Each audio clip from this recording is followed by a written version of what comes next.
Bidadi township ವಿಚಾರವಾಗಿ ಎಲ್ಲ ಮುಗಿದೋಗದೆ case. ಈಗ ಯಾಕೆ ಬಿಡದಿ ಟೌನ್ಶಿಪ್ ಅದ್ರ ಪಾಡ್ಗದ್ ನಡೀತಾ ಇದೆ. ಫೈನಲ್ ನೋಟಿಫಿಕೇಶನ್ ಆಗಿದೆ. ತಗೊಳ್ಳೋರು ದುಡ್ಡು ತಗೊಂತವ್ರೆ. ಯಾರಾದ್ರೂ ಬೇಡ ಅಂತಕ್ಕಂಥವ್ರು ಕಾನೂನು ಹೋರಾಟ ಮಾಡ್ಬೋದು. ಕಾನೂನಲ್ಲಿ ಏನು ಅವಕಾಶಗಳಿದೆ ಅದಾಗ್ತದೆ. ಬಟ್ ಈಗಾಗಲೇ ಫೈನಲ್ ನೋಟಿಫಿಕೇಶನ್ ಆಗಿ ಸಾಕಷ್ಟು ಜನ ಎಲ್ಲರೂ ಕೂಡ 2 ಗ್ರಾಮಗಳು ಇನ್ನೆರಡು ಗ್ರಾಮದ ಬಗ್ಗೆ ಎಲ್ಲ ಚರ್ಚೆ ಮಾಡ್ತಾ ಇದ್ದಾರೆ. ಸರ್ ಸಿಎಂ ಹೇಳಿ 2 ವಾರ ಆಯ್ತು, ಇನ್ನು ಸಮಿತಿ ರಚನೆ ಆಗಿಲ್ಲ. ಮಾಡ್ತೀವಿ. ಈಗ ಸ್ವಲ್ಪ ಈ ಗೊಂದಲ ಇತ್ತಲ್ಲ, ಮಾಡ್ತಾರೆ.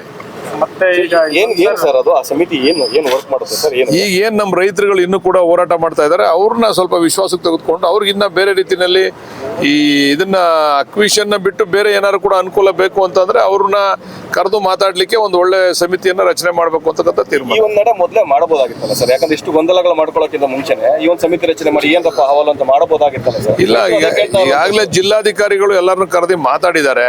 ಕೆಲವರು ಅವರವ್ರ ಅಭಿಪ್ರಾಯ ವ್ಯಕ್ತಪಡಿಸಿದ್ದಾರೆ. ಇನ್ನು ಕೆಲವರು ಪಟ್ಟಿಡ್ದು ಕೂತಿರೋರು ಕೂಡ ವಿಶ್ವಾಸಕ್ಕೆ ತಗೋಬೇಕು ಅಂತಕ್ಕಂಥದ್ದು ಮುಖ್ಯಮಂತ್ರಿಗಳ ವಿಚಾರ. ಸಣ್ಣ ರೈತರುಗಳು ಅವ್ರು ಹೇಗೆ ಅನ್ನುವಂಥದ್ದು ಕೂಡ ಅಲ್ಲಿ ಚರ್ಚೆ ಆಗ್ತದೆ. ಅವ್ರಿಗೆ ಅದಕ್ಕೆ ಸಮಿತಿ ಮಾಡ್ತಾ ಇರ್ತಕ್ಕಂಥದ್ದು. ಇದು ವಿಶೇಷ ಪ್ಯಾಕೇಜ್ ಬೇಕಾ, ಏನ್ ಬೇಕು ಸಣ್ಣ ರೈತರುಗಳಿಗೆ, ಈ ವಿಚಾರಕ್ಕೋಸ್ಕರನೇ ಸಮಿತಿ ರಚನೆ ಮಾಡ್ತಾ ಇರ್ತಕ್ಕಂಥದ್ದು. ಗಂಭೀರವಾಗಿ ನಾವು ಪರಿಗಣಿಸ್ತೀವಿ.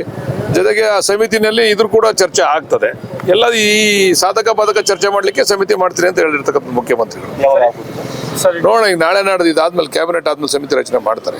ಕರುನಾಡು ಟೈಮ್ಸ್ ಚಾನೆಲ್ನಲ್ಲಿ ಸುದ್ದಿ ಮತ್ತು ಜಾಹೀರಾತು ನೀಡಲು ಈ ನಂಬರ್ಗೆ ಕರೆ ಮಾಡಿ.